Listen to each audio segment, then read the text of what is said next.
स्वागत है आप सभी का मौसम तक चैनल पर। 3 दिनों के मौसम की बात करेंगे दोस्तों।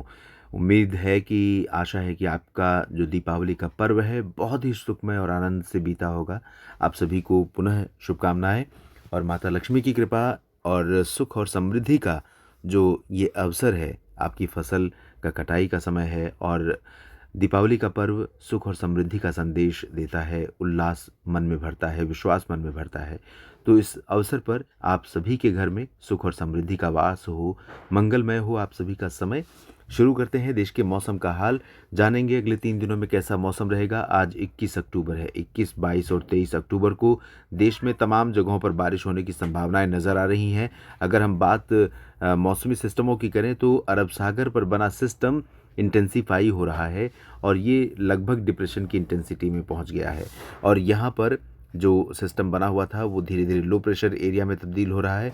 कम दबाव बनेगा और इसी तरह से आगे बढ़ता रहेगा। इस तरह से ऑलरेडी जो गल्फ ऑफ मन्नार का क्षेत्र है, श्रीलंका और आसपास का तमिलनाडु का रीजन, यहाँ पर एक सर्कुलेशन है जो अब देखिए आप तमिलनाडु के ऊपर नज़र आ रहा है और इन सभी सिस्टमों को एक ट्रफ रेखा कनेक्ट कर रही है।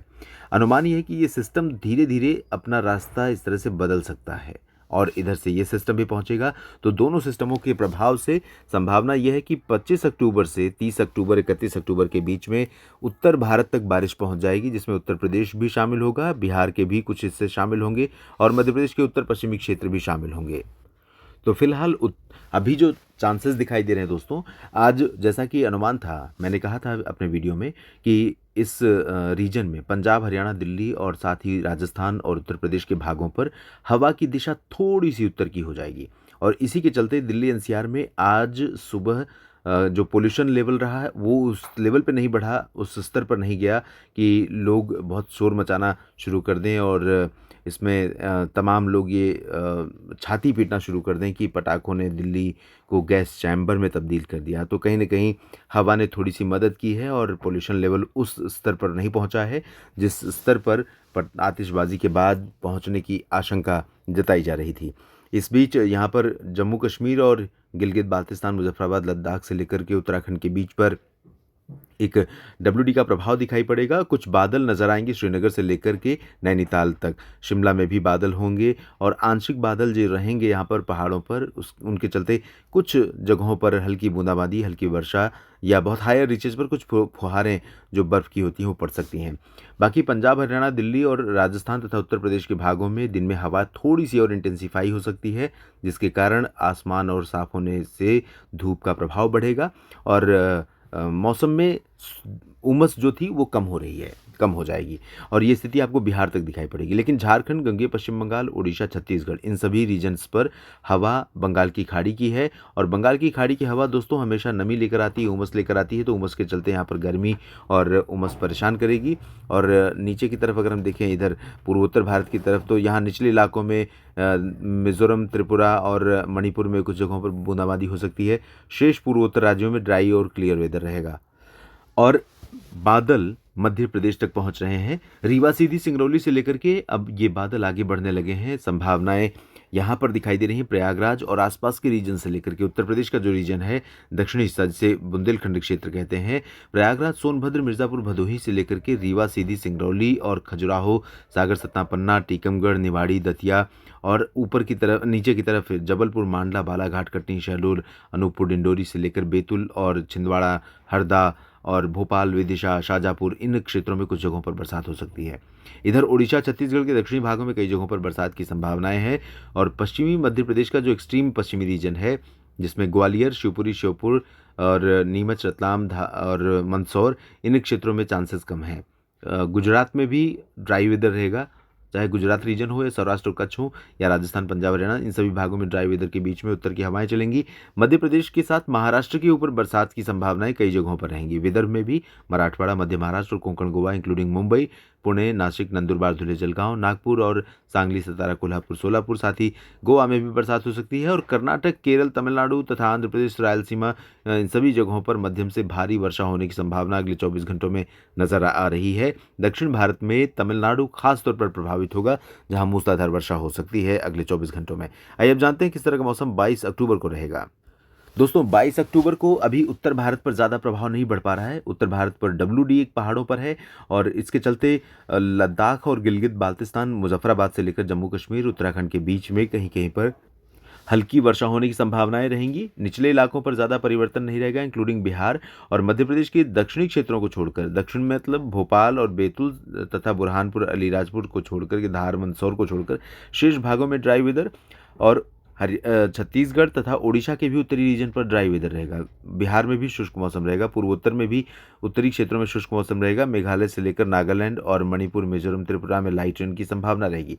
ओडिशा, छत्तीसगढ़ के दक्षिणी क्षेत्र, मध्य प्रदेश के अलावा इधर महाराष्ट्र में विदर्भ, मराठवाड़ा, मध्य महाराष्ट्र के कुछ हिस्सों में हल्की वर्षा हो सकती है, लेकिन निचले इलाकों पर यहाँ तेज़ बारिश की संभावना कर्नाटक, केरल में है, आंध्र प्रदेश के तमाम इलाकों पर है और तमिलनाडु में। तेलंगाना में भी बारिश बढ़ेगी और कुछ बादल दोस्तों यहाँ पर नज़र आएंगे। संभावना है सोमनाथ और भावनगर से लेकर के वेरावल और इधर अहमदाबाद, सूरत, वलसाड़, नवसारी, डांग, तापी, भरूच इंक्लूडिंग मुंबई, गुजरात के इन दक्षिणी और पूर्वी रीजन में कुछ जगहों पर थोड़ा बहुत संभावना बन सकती है बरसात की।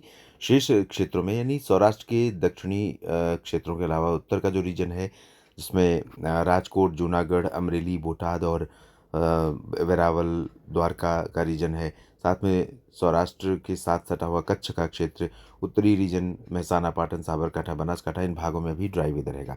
दक्षिण के क्षेत्रों पर आप देख रहे हैं बारिश बढ़ ही रही है, जिसमें आंध्र प्रदेश से लेकर के पूरा रीजन, तो तमाम जगहों पर यहाँ भारी वर्षा हो सकती है। और अब जानते हैं हम किस तरह का मौसम रहने वाला है 23 अक्टूबर को। दोस्तों इस मैप को अगर हम देखें तो जो अरब सागर का सिस्टम है, भले ही वो नज़दीक आते आते कमज़ोर हो जाए, यानी डीप डिप्रेशन से वापस डिप्रेशन बन जाए और ये सिस्टम आगे बढ़ते हुए स्ट्रांग होता रहे, तो इन दोनों सिस्टमों के प्रभाव से देखिए दोनों तरफ से एक तरह से कह सकते हैं इसको कि दो तरफा अटैक है मौसमी सिस्टमों का। तो इधर से ये सिस्टम जो दक्षिण से और पूरब से लेकर बढ़ेगा मॉइस्चर को, और इधर से ये सिस्टम जो दक्षिण और पश्चिम से।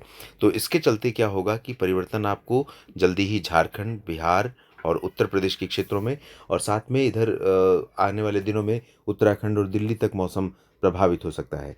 जब ये सिस्टम आगे बढ़ेंगे और बंगाल की खाड़ी की नमी बिहार होते हुए उत्तर प्रदेश और मध्य प्रदेश होते हुए आगे बढ़ेगी और उत्तर भारत से पहाड़ों से आने वाली हवाएं कमज़ोर रहेंगी, तो उत्तराखंड और दिल्ली, हरियाणा के ऊपर भी इन सिस्टमों का प्रभाव हमें 31 अक्टूबर से पहले दिखाई पड़ सकता है। फिलहाल जो संभावना है उसके अनुसार ओडिशा से लेकर के ओडिशा के बालेश्वर, भद्रक, मयूरभंज समेत इधर मुंबई और नासिक, पुणे, नंदुरबार, धुले, जलगांव तक इसके निचले इलाकों में सभी जगहों पर मध्यम से भारी बारिश होगी। ये लगभग 30 से 40% हिस्सा है भारत का। पूर्वोत्तर भारत के राज्यों में बारिश थोड़ा बढ़ेगी, लेकिन बिहार, झारखंड और गंगेय पश्चिम बंगाल, उत्तर प्रदेश, मध्य प्रदेश के अधिकांश भाग, गुजरात, राजस्थान, पंजाब, हरियाणा, दिल्ली, इन सभी क्षेत्रों में ड्राई वेदर रहेगा। जल्दी ही ऊपर की तरफ भी बरसात देखने को मिलने वाली है। उत्तर भारत के पर्वतीय क्षेत्रों पर तीसरे दिन भी मॉइस्चर रहेगा, थोड़ी बहुत संभावना बन सकती है। लेकिन मैं एक बात कहना चाहूँगा दोस्तों, बहुत ही ज़रूरी है कि आपके पास थोड़ा सा मौका है 2-3 दिन का शुष्क मौसम का, जल्दी से अपनी फसल निपटाएं ताकि आप बारिश हो तो फंसा हुआ महसूस न करें कि आपकी फसल को नुकसान हो रहा है, हो सकता है डर है। तो उस डर से बचने के लिए जितनी जल्दी हो सके खेतों से फसल को सुरक्षित स्थानों पर पहुंचाने का पूरा प्रयास कीजिए। आप सभी के लिए मौसम अनुकूल रहे आपकी ज़रूरतों के अनुसार, ऐसी मेरी शुभकामनाएं है। इसके साथ ही फिलहाल इस वीडियो में इतना ही, लेकिन बने रहिए लगातार मेरे साथ मौसम तक और न्यूज़ मीडिया मंच पर। सभी किसान साथियों और मित्रों का ये वीडियो देखने के लिए बहुत बहुत शुक्रिया।